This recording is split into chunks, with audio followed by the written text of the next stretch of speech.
Hello everyone, I hope you're good guys. Today we're gonna talk about compression. So the other day I got this comment from Atlas Bonaparte saying, why don't you ever use compression in some of your track?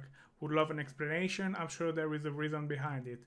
And I realized that he is right. I'm not using compression that often, and the reason that I'm not using really compression that much is because I don't need it. I don't feel to use it all the time. So that's a completely personal choice and might vary on the music genre you are doing or what you are looking for, or even what are you using to make music. But then I realized that there is people who are thinking like I used to do, that you need to put a compressor on every single track, whatever your track is. So let me tell you what I think about compressor and how I use them. So first, I think there is a big misunderstanding about compressor and with mixing in general, mainly because people think, and I used to think too, that what is true for recorded music is true for electronic music. Obviously, there is exception if you are making electronic music, but created and recorded live, how it is with recorded music. But electronic music most of the time is kind of programmed music, and what I mean by that, it's writing down on your computer. When you export your sound, you don't have to play all the parts of your track in the same time in real time. The computer or the machine do it for you. So it's usually sequenced or programmed and can be recalled or modified at any time, which means rather than with recorded music, once it's recorded, it's done, you have to deal with, and that's what makes things different. For example, to compare with recorded music, in electronic music you will never set a compressor on your drums to kind of trim the peak. What I mean by that is, in recorded music, sometimes the drummer might have the Charlie or the snare or whatever a bit too strong here and there during the recording, and using compression will solve that problem. In electronic music, you will never have that problem. And generally speaking, it might of course be some exception where sometimes you need to compress, but if I don't compress that often, it's because most of the time I don't need to, and that's my point. Don't compress just for the sake of it. And remember that what is useful to compress in recorded music might be useless for electronic music. Before putting a compressor on your track, ask yourself why, and if it's just to make things louder, it might be better using saturation. So now let me tell you why personally I don't use that much compressor, and in which case I use them and how. So one thing you need to know before starting is that I usually kind of mix as I produce, not like literally speaking, but I'm very careful of what sample sound I use in my production and make sure that the sound fits perfectly in the song before keeping it and moving to the next element. An example to make you understand what I mean is, like, for example, if your snare sound like shit, you can be the best mix engineer in the world, your snare will still sound like shit after mixing. So for all of my drums and percussion, I usually use sample from library, and the sample 95% of the time are already well processed, which means that using compressor will be just over processing or over compressing, and you will end up with by more destroying your sound than really make it better. For example, if you want to add punch to any of your drum, you have to be very gentle, otherwise you might be ended up over processing and therefore changing the tone shape of your kick. I mean, it happens to me a lot of time. I wanted to compress my kick and I've been too savage on it, and I just changed the tone and the kick. When I was listening back the kick with the track, it's like the kick, I changed the kick, because I over process it. And yeah, well, however, you still have like some library here and there that who are not too over processed. So in this case, you can be more free about your processing and maybe need a bit more compression.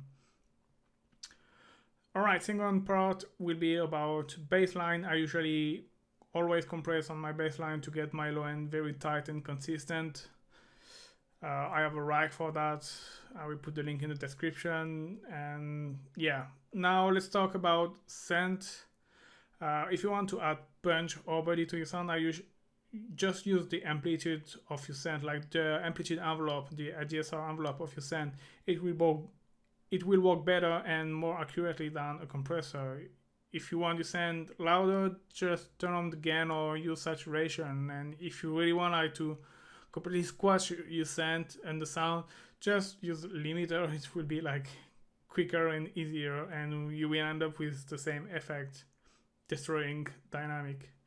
But sometimes you have a synth like who get a little bit too crazy in the high. For example, especially in house and techno with acid line, you might have a big difference of volume when your filter is like down, like close, and when your filter is open, especially if you have a lot of resonance on the filter. And compressor and compression can help you to get more consistent general volume, but always keep in mind that you have to be gentle to don't destroy too much the dynamic of your track. And if you are using loops like synth loop or bass loop from a sample pack, the rules are the same than for recorded music that has its recorded sample. I use as well sometimes compression with effects like reverb or other, like to add sustain to the effect. For example, with the reverb, like kind of helping me to increase the tail of the reverb, but that's more like a sound design purpose.